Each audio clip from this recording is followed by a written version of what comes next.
Good evening, I'm John Carter and welcome to Poland Daily. The subcommittee investigating the Smolensk disaster have published a technical report today, proving that the Tu-154M plane exploded while still in flight. This is the main conclusion of the report made by the subcommittee reinvestigating the disaster, which took the lives of 96 Polish officials, including the President, Lech Kaczynski. Proof supporting the conclusion includes post-explosion damages on the plane's wing and debris, deformation of the shards as a result of an internal post-explosion wave, and dispersion of shards in all directions relative to the trajectory of the plane. The Commission also pointed to the distinctive damage on the victims' bodies, such as the complete dismemberment of over a dozen victims sitting above the heart of the explosion and the scattering of the bodies over the whole area of the wreckage. Trwają dyskusje, które wymagają jeszcze dalszych. There are ongoing discussions which require further expertise. What was the nature of the explosion? Where was the explosive device placed? These questions have not yet been answered. Ładunek wybuchowy. To nie są rozstrzygnięte sprawy. According to Frank Taylor, member of the Smolensk Disaster Subcommittee and an international expert on aviation research, what happened 8 years ago was not a typical plane crash.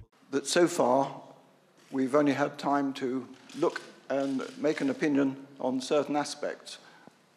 So really now we're just starting to look at everything, raise questions perhaps, agree with certain things immediately perhaps, but this is a long, slow process. We are not going to cut any corners, shall we say. We will try to do this to the best of our ability. The president of the subcommittee also thanked the Smolensk families, who have been writing down the most important information from the prosecutor's office protocols. As Macierewicz stated, these materials were created in the face of unkindness from the authorities and officials. Powinna być zrobiona przez polskich prokuratorów i polskich specjalistów, którzy tam powinni być. The report should have been made by Polish prosecutors and experts who should have been at the site of the disaster. But, as you know, they did not execute an inspection of the scene nor the bodies. Because of that, we do not possess such a document, and our committee would not have been able to do our work without the constant effort of the victims' families. Rodzin smoleńskich, przede wszystkim.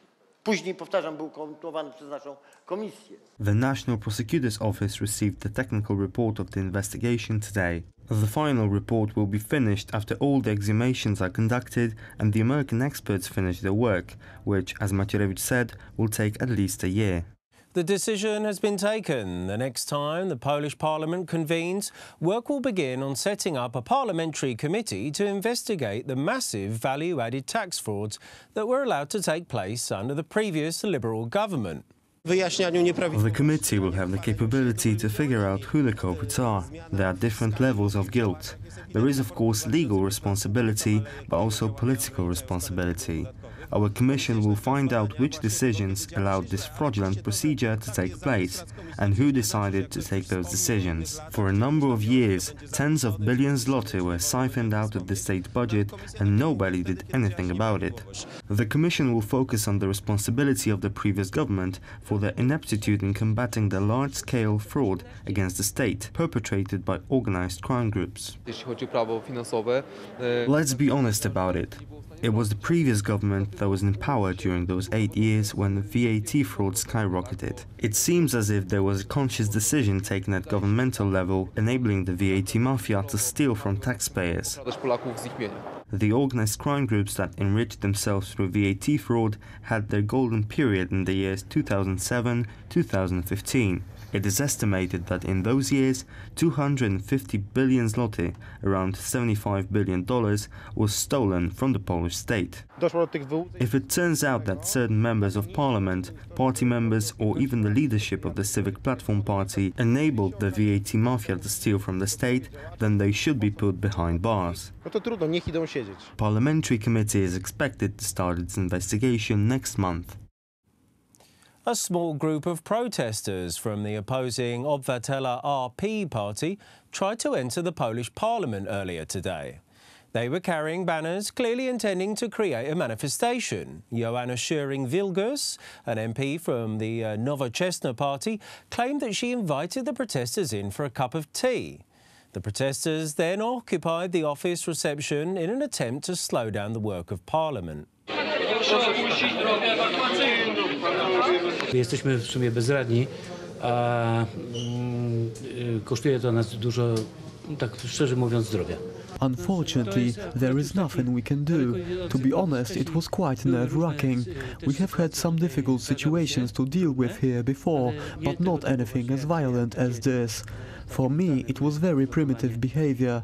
I don't know why the people gathered here weren't allowed to enter, but one thing is certain, they have broken the law today. Co mi jest wiadome, to osoby, które tutaj nie mogą wejść, to dokonały naruszenia prawa.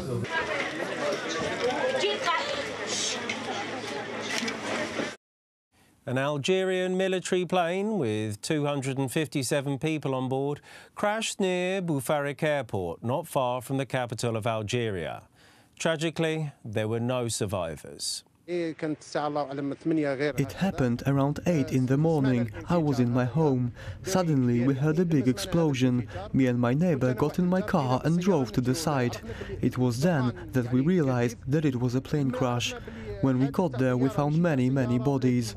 I can't talk about this anymore. It was truly horrifying to see.